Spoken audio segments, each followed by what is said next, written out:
few moments. So welcome to our session, telling the broadening participation story to drive systems change. And Carice and Matt and I are super excited to work with you over the next hour, which I think will really fly by. And working with you on telling your stories about the work that you are doing to broaden participation in STEM. I think, we were really, super energized by the stories shared during the Student Voices panel, and we hope that you were as well. And I think what they shared will really serve as inspiration for our time together this afternoon. Next slide, please, Matt.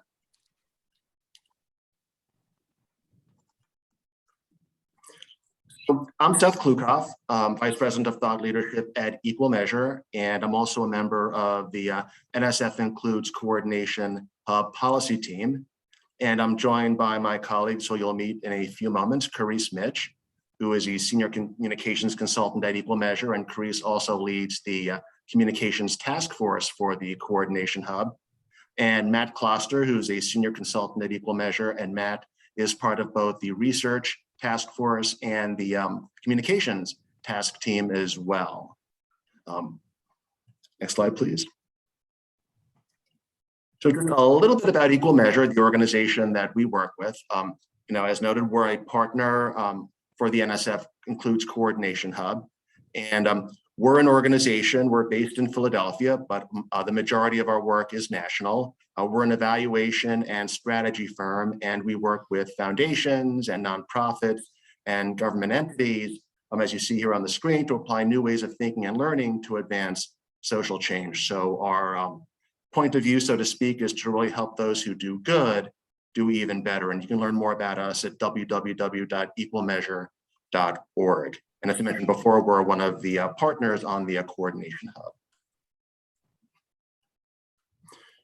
So there are two primary objectives for our session today. And our aim is to really make our time together as interactive as possible and give you an opportunity to practice talking about broadening participation and systems change in your own ways. So, and in your own voices, and really in the context in which you work. So we're going to practice the skill of storytelling. And we're also going to use storytelling to effectively link the work that you're doing in broadening participation with the ultimate goal of systems change.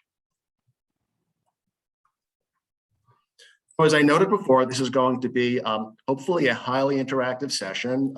Really want to hear from you and work closely with you over the next less than an hour, I think, at this point. We'll start with, Carice will start with talking about storytelling. And providing some examples from the work of NSF Includes Network. What makes these stories work? And then we'll have an opportunity to practice this together. Then we'll talk about broadening participation and systems change. We'll offer a couple of definitions around that, and then really talk about how to practice telling the story of how you're working to broaden participation and how it's going to affect systems change. And then we'll have an opportunity to reflect together about the work that we've done today. And so with that, I'm going to turn it to my colleague, Carice. Thank you so much, Seth. Hi, as Seth said, I'm Carice Mitch, and I lead the Communications Task Area for the NSF Includes Coordination Hub. And we know we're at the end of a really long and really exciting convening, and we probably all should be stretching and drinking some water and kind of just getting ourselves ready for the end of the convening. So we really, we hope that this is just going to be a fun session where we can really exchange some ideas about storytelling. And I see already from our participants some folks that I know are already great storytellers. So I hope you're also here to share what you know with your colleagues as part of the NSF Includes network. So there's a lot that we could say about storytelling, and today we're really just going to be able to touch on some very basic ideas. But I'd like to tie this conversation back to something that our earlier keynote speaker, Chike Agu, shared earlier. He was talking about how to communicate specifically with government officials like him, who are just bombarded with information all the time, and they have so many people who are trying to get their attention and talk to them, and the best intentioned person just is going to be very hard for them to respond to everyone. And what I heard him say was that he really recommended that in order to get the attention of someone like that, you tell a story about someone who's doing something well, and then help give bullet points about why it's working and what they should do to help. So I thought that was a good framing as we're thinking about how do we tell our stories of the work that we're doing in our alliances and our broadening participation efforts, and then how do we connect that back to the sort of bigger picture questions, right? Everyone's talking about systems change. What does that mean? How are the things that I'm doing on a programmatic level going to move these big, complicated, important systems? And I think that it's all possible through the story of the power of storytelling. But it's good to just think about the fact that in our overloaded era, really being able to capture attention by telling a story and being really concise and clear about how that connects to an issue or a solution is a super powerful tool. So we're just going to start by pulling a few examples from the Includes community. These are mostly featured on our website, which is includesnetwork.org, which we encourage you to visit and read more of these stories.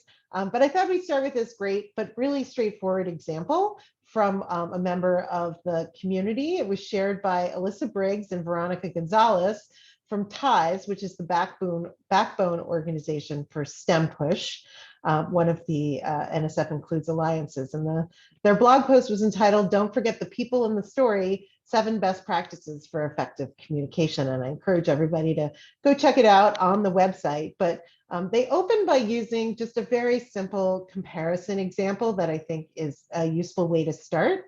And so we're just going to read through these 2 different paragraphs. They're the same story told in different ways, and think about which one is more powerful, which one would you choose to use, and why is it more powerful? What about it is resonating more than the other?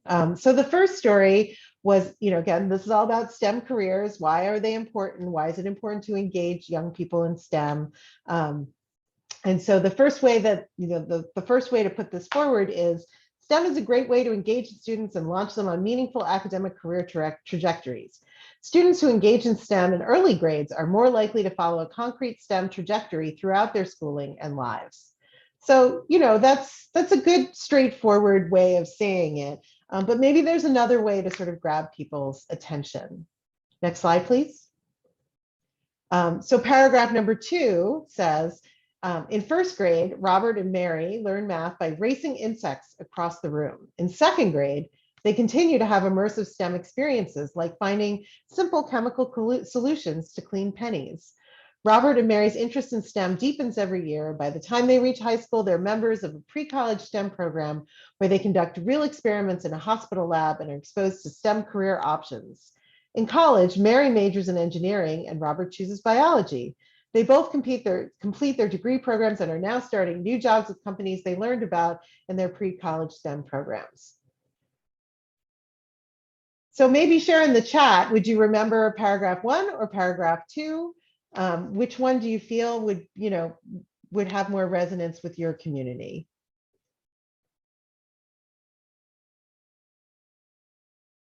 Thank you, Anne. Yes, I was a big favor of the bug races myself.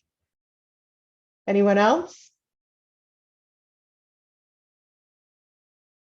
I mean, I think, yeah, number 2 for sure, people forward story. I mean, I think we can all envision, those children so engaged in racing the little insects across the room. I think, we forget that many people are not engaged in this every day. They're not thinking about this all the time. And so it can get really easy to just sort of gloss over like STEM careers are important. But when you really dig into engaging children's imagination, getting them, along the pathway to success, and you really give examples, I think that can be really powerful in sort of drawing people into your story. I'm trying to read the chat at the same time, which is a little hard.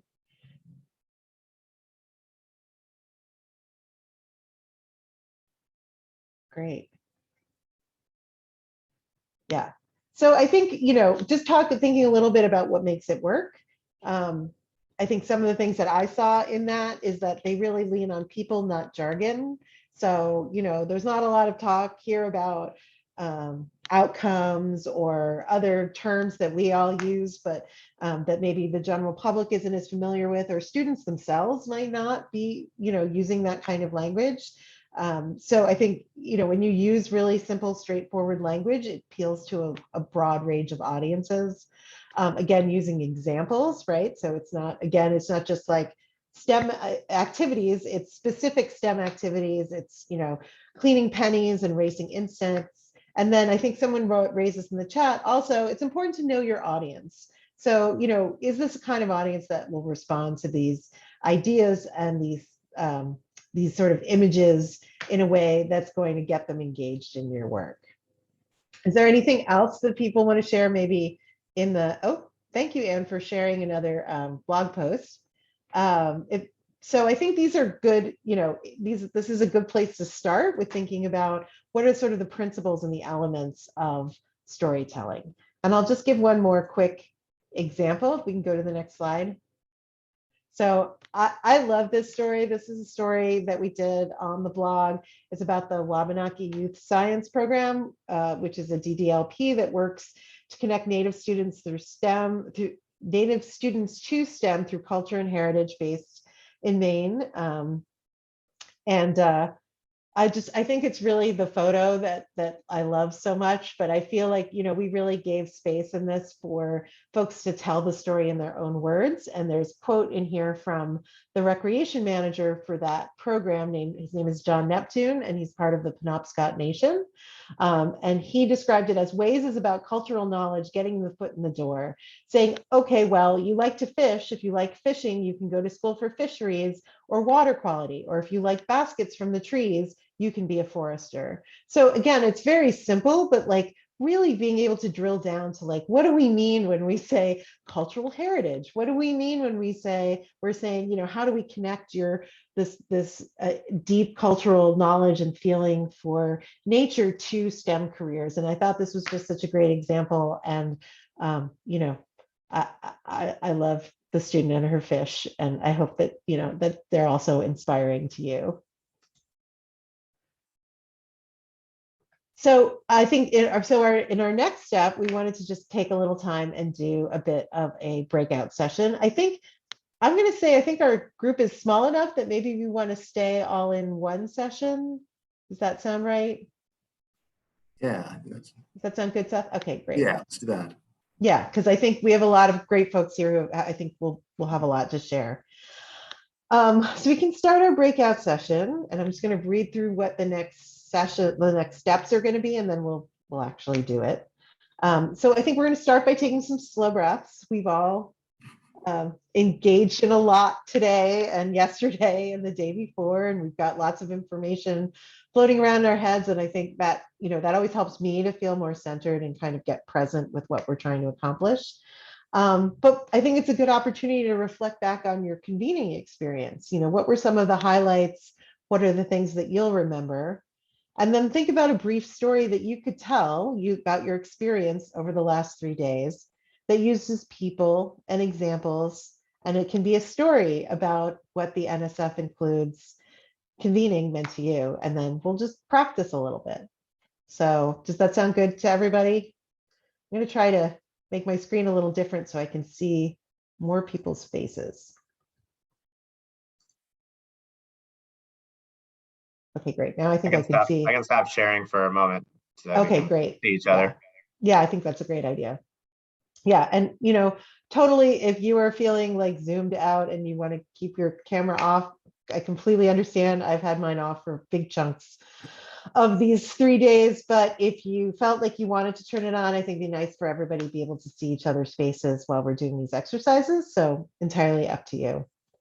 But maybe we can start by doing our 5 deep breaths.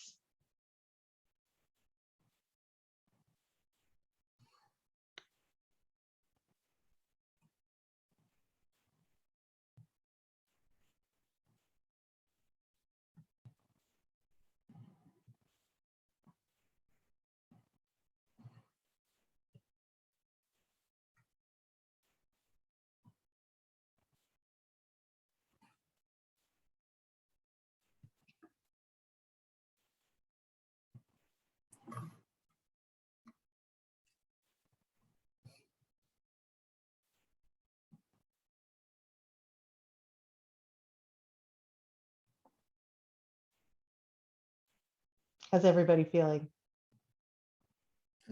I see nods.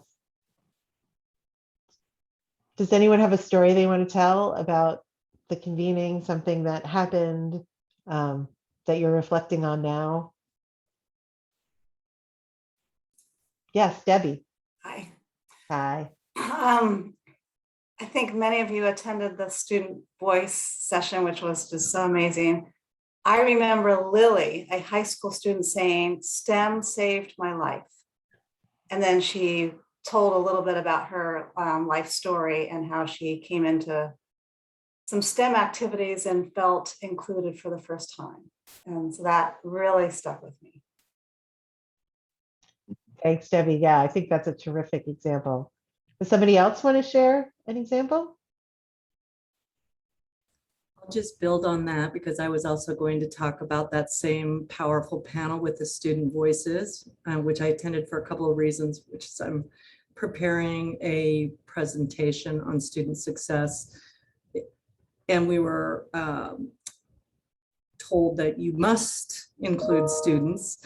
And I don't know that we would have thought to include students have we not been told that we must. So I wanted to see what these examples were like, but I think it was also Lily who said she created this phrase, the adultier adults in the program. And I thought that was so clever and obviously memorable because I've never heard that term before. I think, somebody correct me, but was that Aubrey? That Aubrey, Who yeah. said that from first? And I'm noting that just because we have some folks from first too here. And I love that too, the adultier adults, because of course, you know, college students or rising college students, they're kind of adults themselves. So I think it's important to distinguish, but also to acknowledge their own adulthood. And I thought that was a really brilliant way of doing it. Does someone have another story they want to share about the convening over the last couple of days? I was really moved by the student panel also, but I figured I would try something that would be more harder to talk about. So I wanted to say that and I'm very open to feedback about this, the presentation by Chike on the first day really made me feel empowered because I saw that someone who could tell his own story about his family coming from Nigeria and being, you know, his parents wanting him to succeed, became our Department of Labor. And then he framed that as how it was the American dream, but it's really not the American dream. It's very rare. And how what he's doing now is meant to change that. And I was very inspired by that. Yeah, I agree. I really enjoyed his presentation too. And I mean, I think there was a lot that was inspirational in it. Something that stuck with me from that too was the story that he sort of told about, which is not so much inspirational as it like clicked something a little different in my head, but about, why aren't we using technology to solve some of these barriers to equity, right? Like we have all this incredibly powerful technology, and yet, some of these problems that are not that complicated and could be solved with technology are not being solved. And he said, that's because the people that this is affecting are not sitting at the table when those designs are happening. And so, and then the example that he gave was, so we have a lot of apps for walking our dogs, but not for finding reliable childcare. And I have an app for walking my dog. But there isn't one for childcare, right? So like even just that example really, it really spoke to me personally. And I felt like that, really brought home the impact of, what happens when, you really aren't including everybody at the table. Does someone else want to share something? I think somebody said there were 3 whole days to choose from. I really like all of those. That's really, it's nice to be reminded of those great inspiring ones. I'm going to flip it a little bit and go with a more practical one from the breakout groups on engaging with federal agencies. I met with Marlene Kaplan from NOAA and Eleanor Snow from USGS, and I really appreciated that session because they provided some really practical tips on how to get our students into internships, fellowships, jobs with the federal government that can really, advance their careers. And one great piece of advice that I'll take back is to really encourage students to talk to the people who run those programs, to get advice from them, that those folks are there to help and they want to help. Yeah, I mean, there's no substitute really for talking to folks I'll say face to face, even though we're not quite face to face, but we're pretty close. Any other stories from the last couple of days?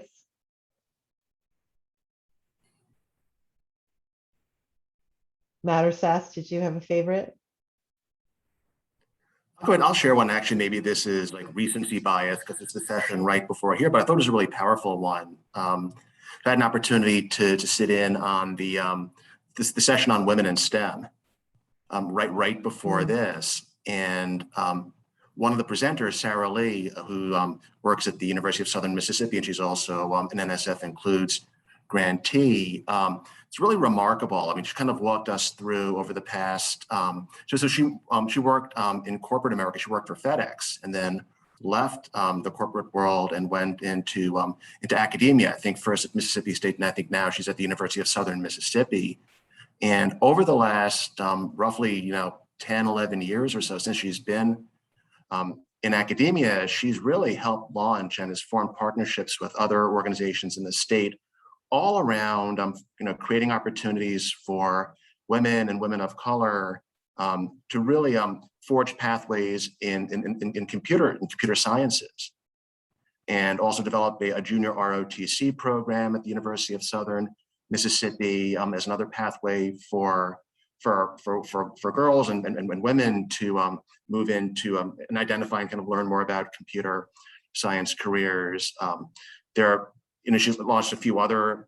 There's like a cyber coding organization that she's helped launch and develop partnerships for. And I just thought it was really remarkable how her and she and her partners really coming together and just developing a number of opportunities in a state where really there's just been a lack of opportunity for so long, and really creating a number of different pathways into computer science degrees.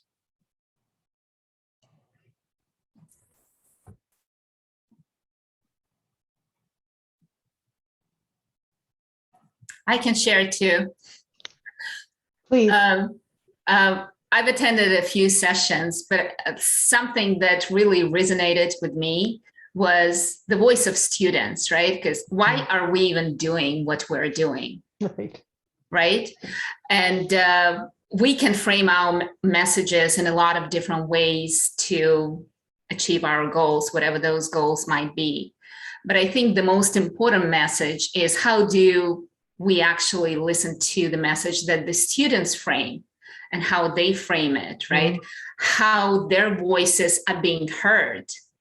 And I think there is such a huge power in that act of bringing out those voices, because not only they inform everything that we do, from policy to funding to practice and action and research, but also how do they feel about themselves even speaking out, right? It's the opportunity to help them find their voice to inform our actions. And bringing in those voices to the stage where so many things are done for them, I think it's very important that they are the active participants of what is being done to them. Yeah, absolutely. And I think, the more opportunities we can offer to be a platform for those stories and those messages, rather than the conduits of them, so that, we're telling our version of their stories, but rather, making this space to lift up their stories and let them do it themselves in the ways that they Right. find most meaningful. I think, wherever we can do that, I think that's going to be another powerful way that NSF Includes can make change in this field. Yeah, and I guess that would be one of my major takeaways that, I believe that we should not be really teaching the students, and in our program, that's exactly how we approach the whole learning process. We're not there to teach because it's a very passive way of learning, right? To be taught, but rather create those opportunities for learning so that we're there to guide them through that process so that they actually learn how to learn. And I was very happy to actually see that you guys brought in the students and the student voices and highlighted them in a number of sessions where they actually were able to bring alive their stories and share it. I think we need to do more of that and share those real stories of real learning from their own perspective. That's great. And Nuria, can you share with the group what your program is?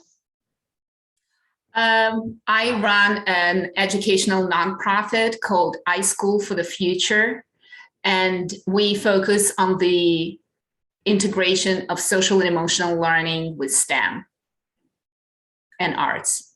Fantastic. That's great. Thank you so much.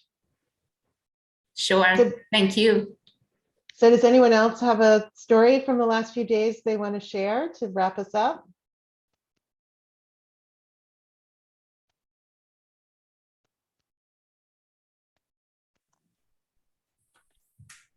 My name is Miranda Gallagher. I'm from iGen Network. Hi, Miranda. And I'm the newest hire. So this has all been really helpful for me in terms of we're trying to expand our backbone and be supportive. And so I think what I found most useful, if I'm trying to use your structure, right, of using like language that's open, what I found most useful was the hearing from the people who are sending the updates for Indigenous students and Indigenous efforts that are being done through the Includes website and listserv, and getting to see those people that are writing and kind of putting a name to a face and networking for us, because specifically for iGen, we have, we're in the middle of the grant. And so I want to know, what can we do with our last couple of years to reach out to students that we currently aren't reaching out to. So it was really nice to make those connections, those people that, even though right now I just started the job, so I don't know exactly what to ask, what questions to ask of them, I know who to ask. So that's what I really appreciated about this event. That's great. Thank you so much, Miranda. That's awesome. I don't think I hit the concise thing though. That was like a 2-line message. I'll have to work on that. Well, we've heard much worse. Don't worry. Well, great. Thank you guys so much. I think, I really heard all these stories, and your stories now are making me remember things in this convening that I might not have remembered otherwise because of your own passion for those stories. So thank you so much for doing that. So I think we'll move into the second half because it looks like we're right at time. Matt, so you're going to continue to share your screen, and I'm going to hand it back to Seth. Thank you, Karith. So what we're going to do right now is kind of take the structure that Karith shared with you in the last segment and kind of take that and kind of think about applying that to the work that you're doing as part of your work within the NSF Includes National Network. And so we're going to do that in the context of a couple of definitions around broadening participation and systems change.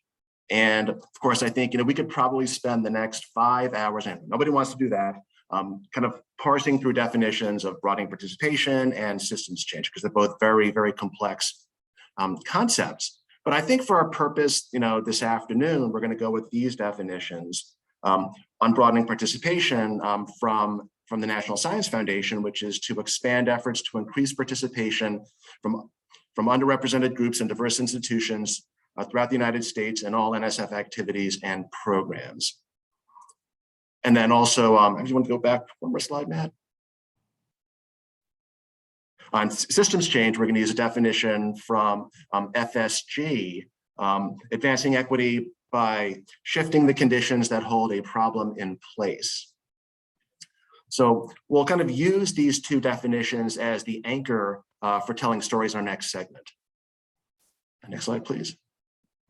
So what we'll do together is this. I think maybe rather than taking 5 slow breaths, because we did that last time, we can kind of imagine that we're all in a conference room together for this. And just we could maybe spend, like maybe 30 seconds just stretching. You could stretch however you would like to stretch, like this. You could get up and stretch your head, your neck, just to kind of get into the swing of it. You do jumping jacks behind your chair, however, whatever you see fit.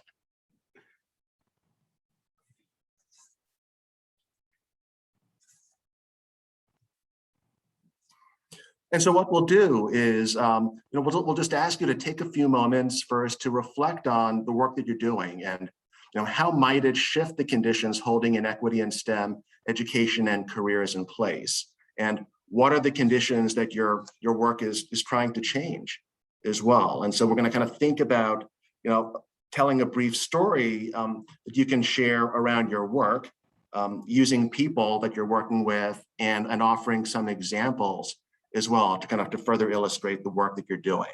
And again, thinking about this in the context of broadening participation, then ultimately trying to change systems. And so I think maybe before we dive into it, if you want to just take a few moments to just kind of gather your thoughts, think of a story, think about how you might want to integrate these definitions into the story using people, using examples. And then like we did in the last segment, we'll ask you just to kind of share out what you're thinking.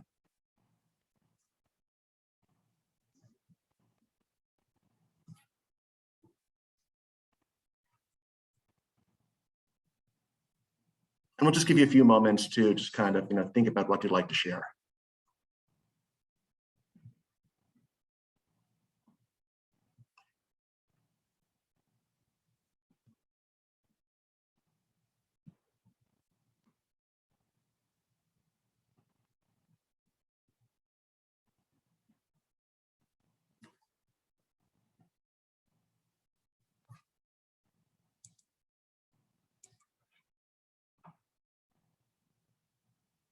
Okay. Who'd like to go first?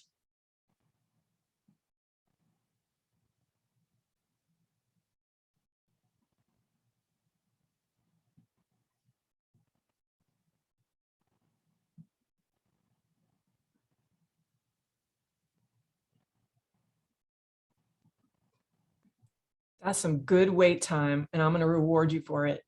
Awesome. Go. Thank you, Erica. We await. Okay. So when I was teaching a general chemistry class, I had a student who I knew had a young child. What I didn't know, and I found out from another student that she confided in, is that she didn't have, I'm going to start crying. She didn't have childcare. So she brought her baby to the exam, but she didn't want to disturb anybody else's experience. So she nursed the baby in the car right before the exam, left someone out there with her, and came in to take the exam. And I wish that I could say there was some amazing end to this story where we fixed a system, but what happened inside was really just my heart changed. And that's why really things like the First Two Network are a passion for me and for so many of us at Fairmont State, because we need to change the system that made that student feel like she didn't have a voice in that situation. Yeah, thank you, Erica. That's a powerful story, and I think it does a wonderful job of really illustrating what systems change is all about and the work that we're doing. in the network. It takes, the words off the slides and the words off the bullet points and pieces of paper and makes it real. And it's from the heart. And I think that's terrific. Thank you very much for sharing that.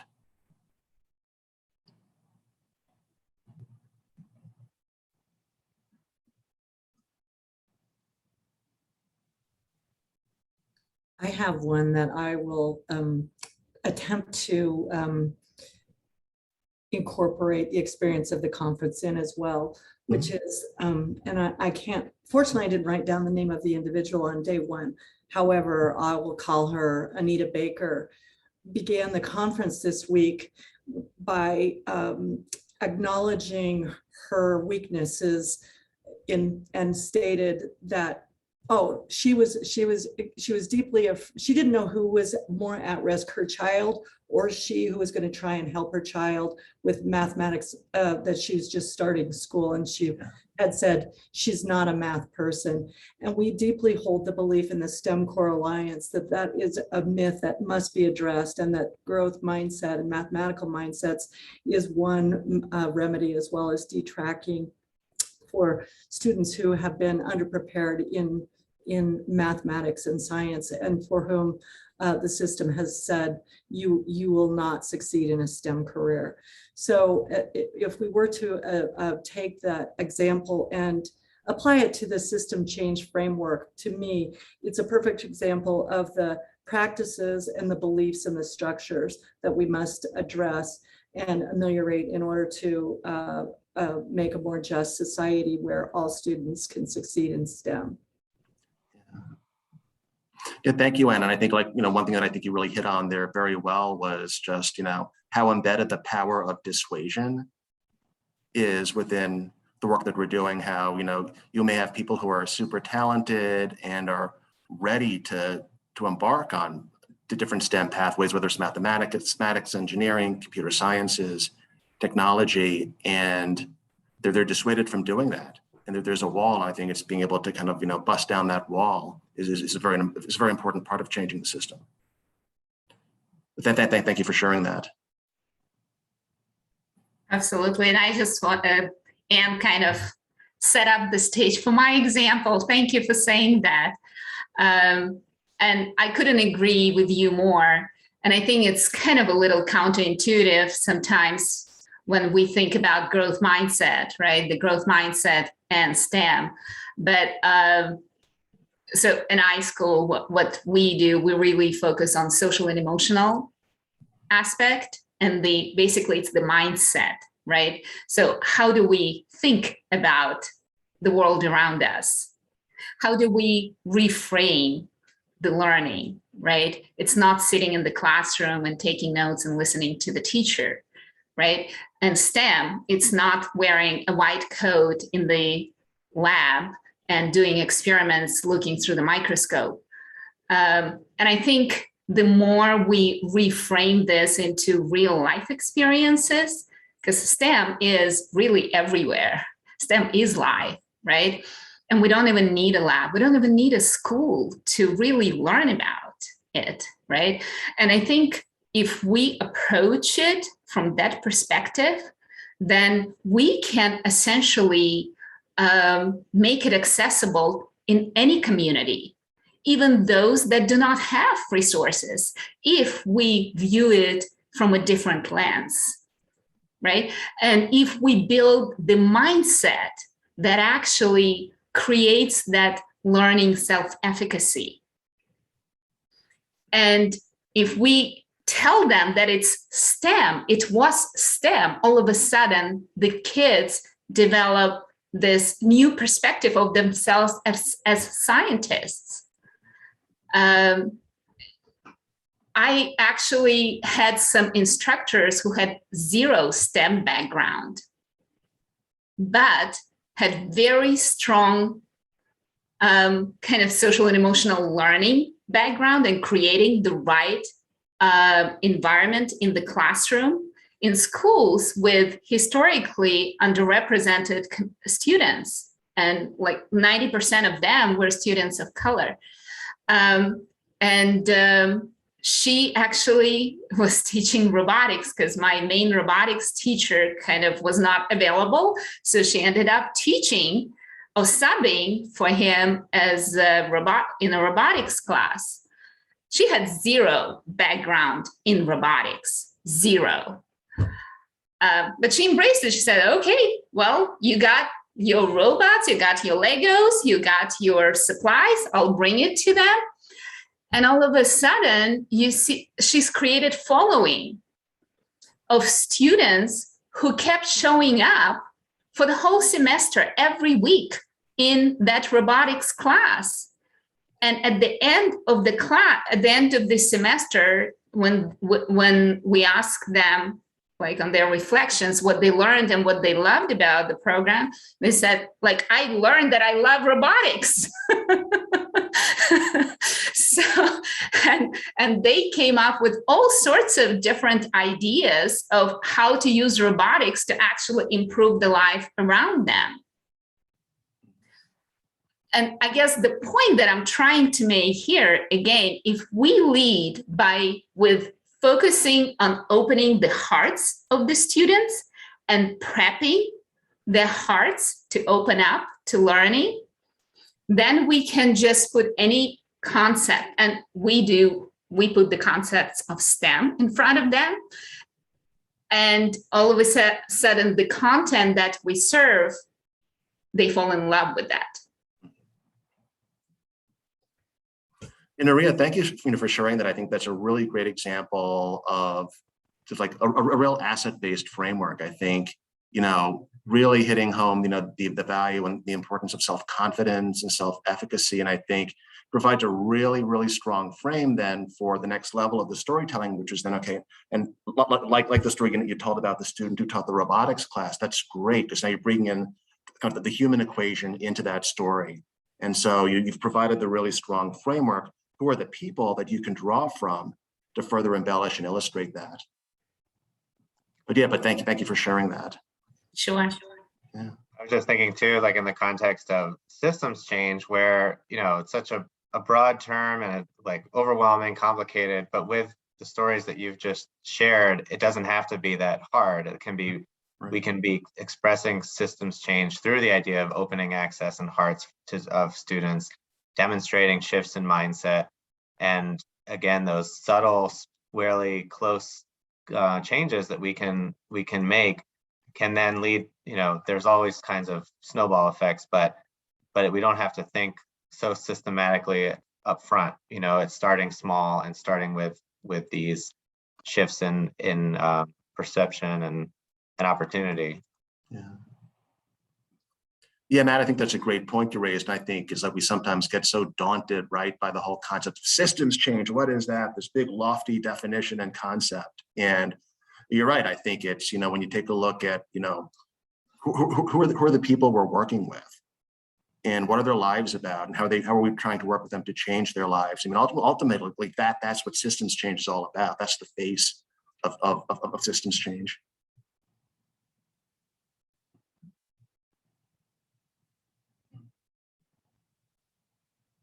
Anybody else like to share a story?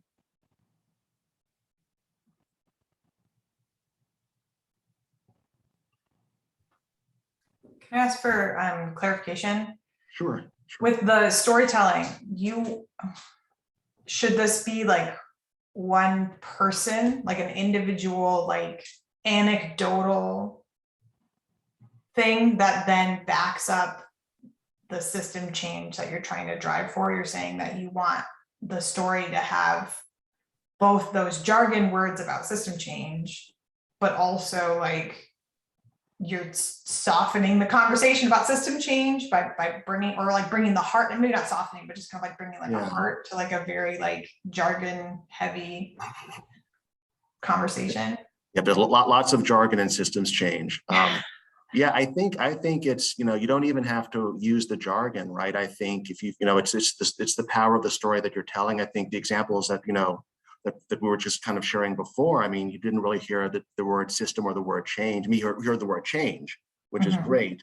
But I think it's the power of the story that unlocks, what the definition of systems changes, or what systems change means in the context of the projects that we're working within. And it could be one story, it could be several, well, I mean, one person, it could be several people.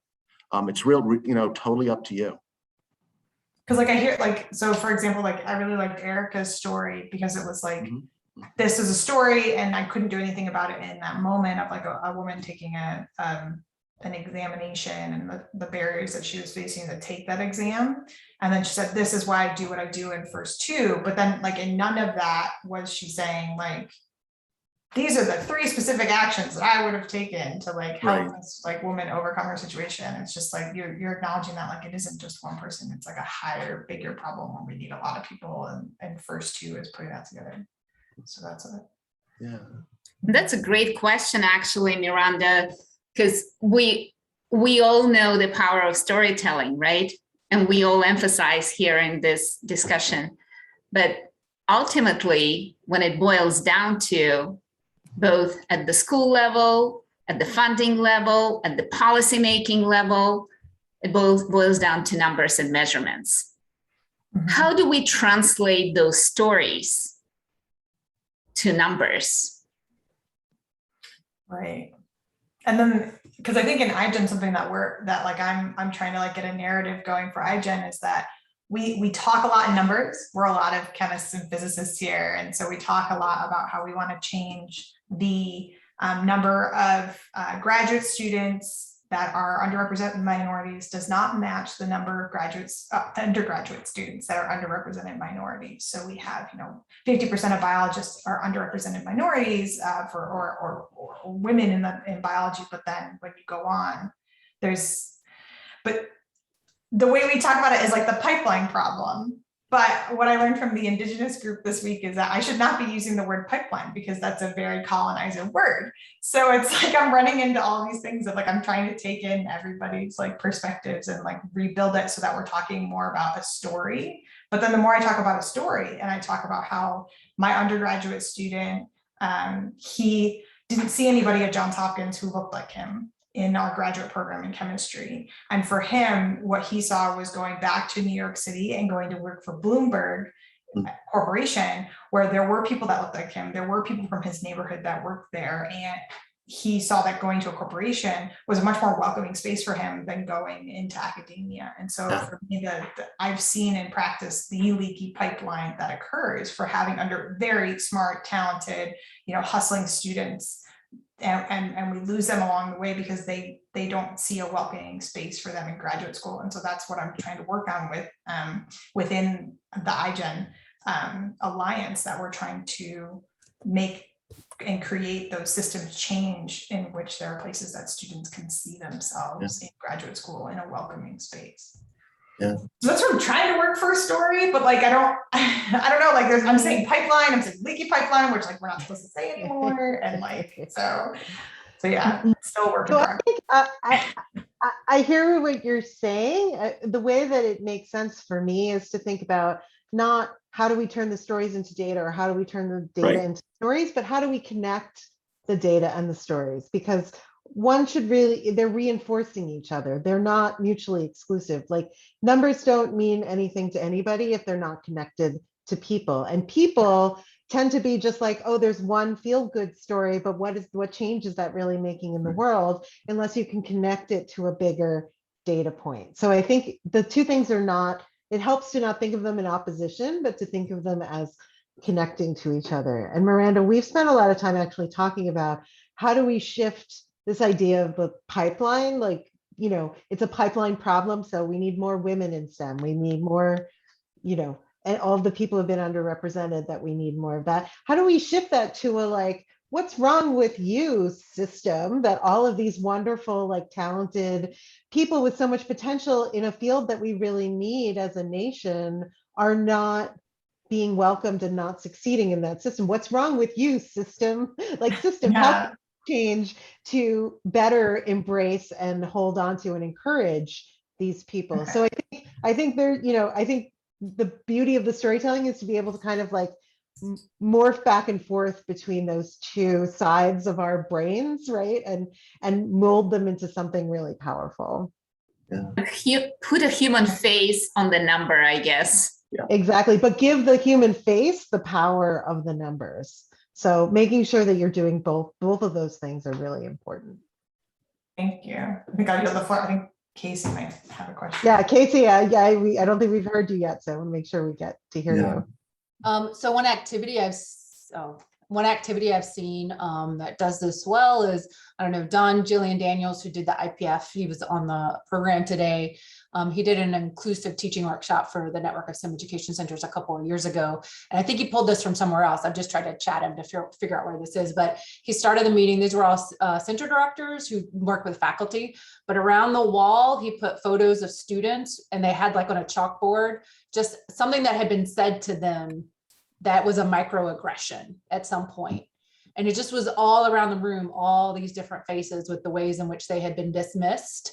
And that was a really powerful sort of moment. So I know there's a collection of these stories. I just don't remember where he got them from, but I found that to be a really kind of grounding, this is why this is important kind of moment as we went through the workshop.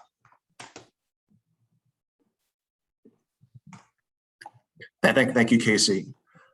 So I think we have about 5 minutes left, believe it or not. I told you this was going to fly by really quickly. So I think I'm going to toss it to Matt, and I think we can kind of wrap up the next 5 minutes with any just general reflections and thoughts that you have about what we talked about here. Thanks, Seth. Yeah, it's really just can share screen one more time.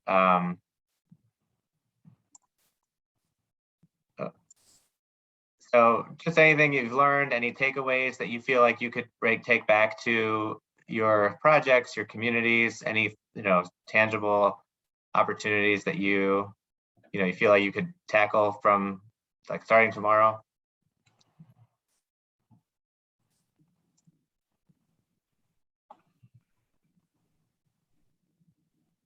Well, I'm going to say that the head of our backbone organization uses a lot of deficit language in describing student abilities. And I've brought it up with him before, but maybe through some storytelling examples, I can influence him again.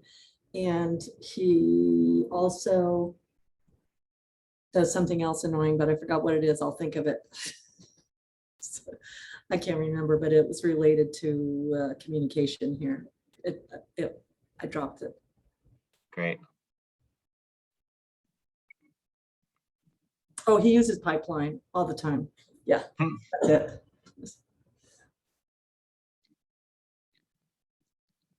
I'm happy to add to give it since Andrew referenced this in the chat about ceremonies and symbols and the power of visuals.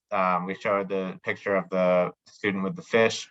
There's a whole collection of great STEM videos. Hopefully you all know about the STEM showcase series. We can throw that up in the chat.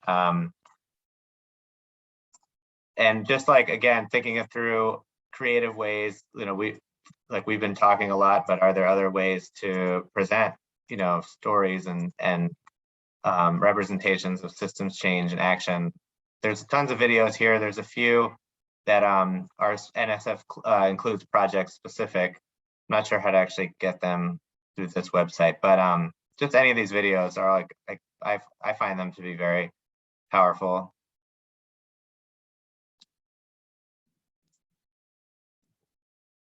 So really we can just end a couple seconds early. It's just throw up this last slide just to say thank you, and please jot down our emails and any other communication platforms that are here. And I hope you do stay on for the final session of the convening, which is a town hall with members of NSF. And if there is anything else from anyone, final thoughts? Thank you so much. I have a question. Oh, Erica, yeah, go ahead. Yeah. Often these PowerPoints have good things in them that I'd like to follow, but I don't have the PowerPoints. And then are there going to be recordings that we'll be able to access? And will the recordings have the chat? Especially on the webinars, we couldn't save the chat. And I was frantically trying to take screenshots of it, but some of it is so useful. Carice, you want to respond? And I'll happily Sure. put the contact info in the chat right now since Miranda's asking. Yes, so the answer is yes to all of those Okay. things. Okay. We will be sharing all the webinars, and we're saving the chats, and we have notes on, we've had note takers on a lot of the sessions as well. Those will all be available in the online community on the website. It may take a little bit of time because we all, the same folks who put on this convening are now going to have to turn around and make sure that all these great resources are available to you. So, please be kind and patient to the folks that are doing this, but we will definitely have all of that available to you. And yes, I think there's been so much great conversation in chats and questions. And so not just the videos themselves, but all of the supporting material will be available. Awesome. Thank you so much. That's great. Great. Well, I we think will we'll see you close it all. there. Next session begins now. Yeah. Thank you. Thank you. Take care. Thank you, everybody. Thank you.